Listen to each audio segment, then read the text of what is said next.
नमस्कार, मानदेश भूषण मध्ये सर्व प्रेक्षकांचे मनपूर्वक स्वागत। आज आपण सातारा जिल्ह्यातील मान तालुक्यातील वडगाव गावाच्या हद्दीत असलेल्या दहिवडी शिंगणापूर या ठिकाणी आलेलो आहोत। आपल्या मानदेश भूषण सोबत आहेत सर्व श्री शंभू महादेवाचे वारकरी, श्री शंभू महादेवाचे भक्त आहेत।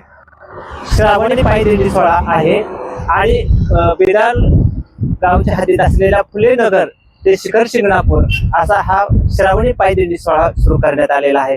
या पायदिंडी सोहळ्यास किती वर्ष झालेले आहेत आणि का सुरू केलेला आहे, त्याचबरोबर महिला पण भाविक या पायदिंडी सोहळ्यामध्ये सहभागी झालेले आहेत। तर हे सर्व कारण आपण या भाविकांच्याकडून जाणून घेणार आहोत।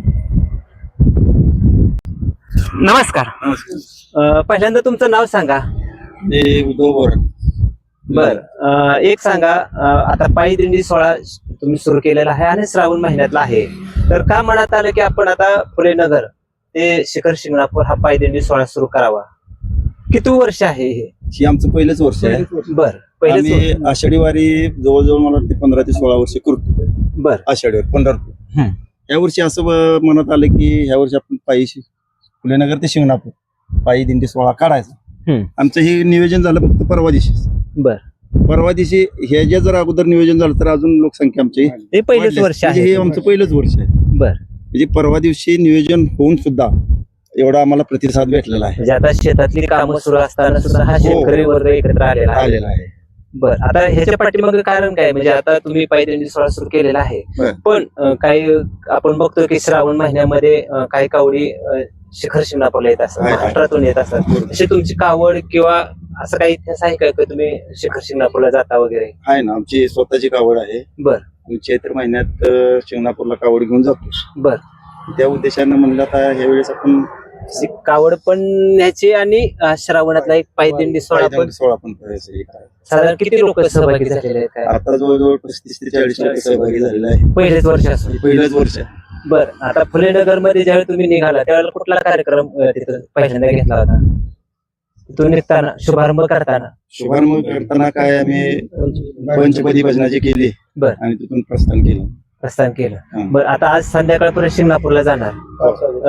विसावा कुठं कुठं आहे तुमचा आता पानलिंग मंदिरापाशी विसावा होणार आणि त्यानंतर सर्वांचं भोजन वगैरे होणार। हा, बर, तिथून शिंगणापूर मध्ये जाणार। तिथून शिंगणापूर। आता शिंगणापूर मध्ये गेल्यानंतर तिथं कुठलं काय कार्यक्रम वगैरे काय आहे का डायरेक्ट दर्शनच घेणार आहे? नाही, तिथं जाऊन दर्शन करून अरे ना, पुन्हा मग परतीचा प्रवास।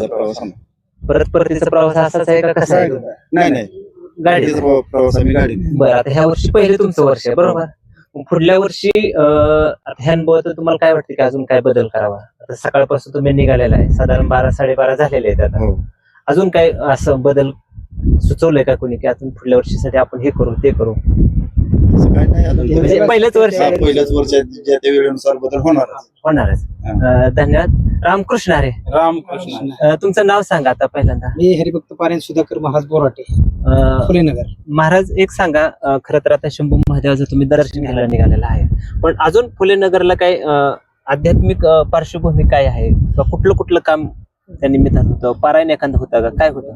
पारायण डिसेंबर महिन्यात होतं। 3 दिवसाचा सावता महाराजांचं चरित्र वाचन आणि 3 दिवसाचाच म्हणजे सप्ताह म्हणता येत नाही, कीर्तन महोत्सव म्हणता येईल। बर, आणि सावता महाराजांचा समाधी सोहळा सुद्धा मोठ्या ताकदीने होतो। आपला 3 दिवसाचा कीर्तन महोत्सव सुद्धा मोठ्या ताकदीने होतो। म्हणजे असं पण हे आपलं कीर्तन सोहळा पण आपला होतो। महादेवाचं दर्शन, कीर्तन, विठ्ठलरायाचं पण त्या निमित्ताने घडते। धन्यवाद। तुमचं नाव सांगा पहिल्यांदा। रामकृष्ण हरे। रामकृष्ण हरे। बरं, दहिवडे, मग तुम्ही पण आज यांच्या बरोबर निघालेला आहे, काय मनात विचार आला की आपण जावं महादेवाला?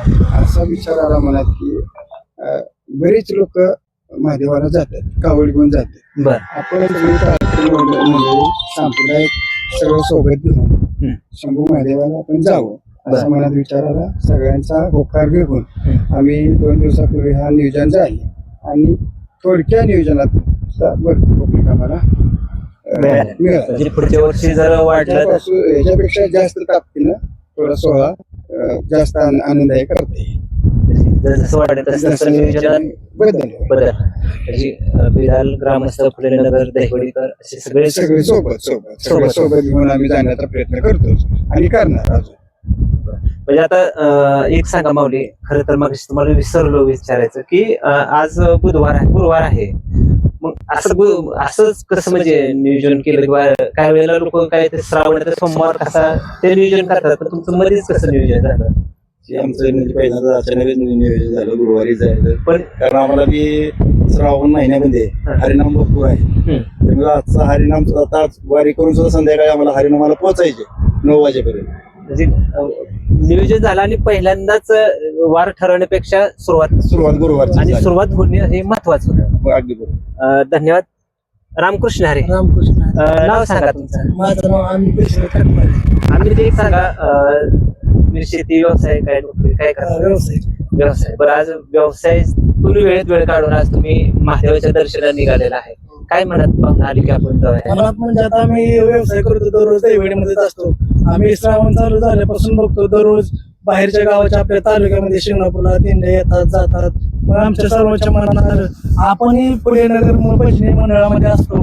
आम्ही पायी दिंडी सोहळ्याला जातो, एक 6 दिवस जातो पंढरपूरला चालत. आमचं भजनी मंडळ सोबतच असतं. आम्ही जाताना खूप छान लहान थोर सगळे रमत गमत जातो, सगळे भजन करत जातो. मग असं वाटलं की आपणही शिंगणापूरला आपण सगळं भजनी मंडळ घेऊन जावं. आणि असंच आम्ही भजन करत करत शिंगणापूरला आता चाललोय. वारीच्या म्हणजे वाटेवर हे जायला तुमचं जे आहे शिंगणापूरच्या ते फुलेनगर भजनी मंडळ मंडळाचं आहे. हा. आणि फुलेनगर भजनी मंडळाच्या वतीनं हा पायी दिंडी हा, सोहळा पायी श्रावण आहे. सोहळा, हा, भजनी मंडळाच्या वतीने श्री संत सावतामाळी भजनी मंडळ फुलेनगर यांच्या वतीनं हा सोहळा आहे, पायी दिंडी सोहळा आहे. शिखर शिंगणापूर. म्हणजे एक भजनी मंडळाचा हा वेगळाच उपक्रम तुम्ही राबवलेला आहे. हा. म्हणजे खरं तर पंढरपूरला आपण जातो, पण ह्यावेळेला तुम्ही भजनी मंडळाने निर्णय घेतला की आपण शिंगणापूरला पण जाऊ. शिंगणापूरला जाऊया. हा. आणि सर्व तुम्ही भजनी मंडळाचे भजन म्हणणारी मंडळी आहात. हा, भजन मंडळी आणि सर्व दैवडी पिदार फुलेनगर सर्व बाकीचे ग्रामस्थांमध्ये सहभागी झाले दिंडी सोहळ्यामध्ये. दिंडी सोहळा. आता मग त्यांना विचारलं पुढल्या वर्षी भजनी मंडळाची संख्या वाढणार, शेतकरी वर्ग वाढणार, त्याच्यात पण तुम्हाला अजून हा, वाढणार. बदल होणार. म्हणजे नियोजनात बदल होणार. नियोजनात अजून पुढच्या वर्षी बरेच लोक येतील या सोहळ्यामध्ये, कारण पहिल्याच वर्ष आहे, 2 दिवसात नियोजन झालं तर मग लोकांना आणि सुरुवातच चांगली झालेली आहे तरी पण आणि त्याच्यामुळे तुम्हाला पुढच्या वर्षी अजून नियोजन नेटकं नियोजन करायचं. याच्यापेक्षा चांगलं नियोजन होणार. धन्यवाद. नमस्कार ताई. नाव सांगा तुमचं पहिल्यांदा. सारिका अनिल शेले. ताई, तुम्ही पण आता शेतातली कामं तर खरं तर अजून चालू आहेत, पण आज महादेवाच्या दर्शनासाठी तुम्ही सहभागी झालाय. काय मनात विचार आला की आपण हे जावं? आपण पहिल्याच वर्ष आहे, श्रावणी धरते रम्यात 9 वर्ष झालं. मग आता सोहळा चाललाय तर मुलं पायवारी तर आनंद वेगळाच भेटेल. पायवारीनं दर्शन घ्यावं असं वाटतं. नेहमी गाडीवर जातो, पण ह्या वेळेला पायी चालत चालत जायचं असं वाटतं. आहे. काय आता महिला आलेल्या आहेत, पण ज्या थांबलेल्या आहेत किंवा कामाच्या निमित्तानं घरी हे आहेत, त्यांना काय सांगतात?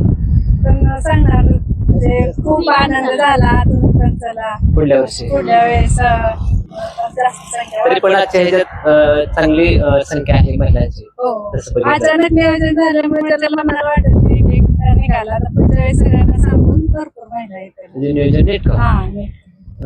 धन्यवाद. श्री संत सावतामाळी भजनी मंडळ फुलेनगर. खरं तर या भजनी मंडळाचं कौतुक खूप करण्यासारखं आहे, कारण खरं तर पायी दिंडी सोहळा असतो तर पंढरपूरला जात असतो, पण खरं तर यावेळेला त्यांनी ठरवलेलं आहे की आपण शंभू महादेवाचं दर्शन घ्यायचं, पण भजनी मंडळाच्या वतीनं जायचं आहे. आणि सर्व हे भजनी मंडळ आहे. खरं तर त्यांचं पहिलेच वर्ष आहे, पुढल्या वर्षी अजून नेटकं नियोजन आहे.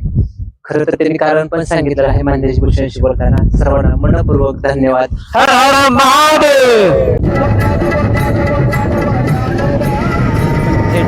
पायी दिंडी सोहळ्यामध्ये आलेलो आहोत. शिवभक्त शिंगणापूरच्या दिशेने निघालेले आहेत. आपण खरं तर त्यांच्याशी संवाद साधलेला आहे. चला तर आपण त्यांच्या पायी दिंडी सोहळ्यामध्ये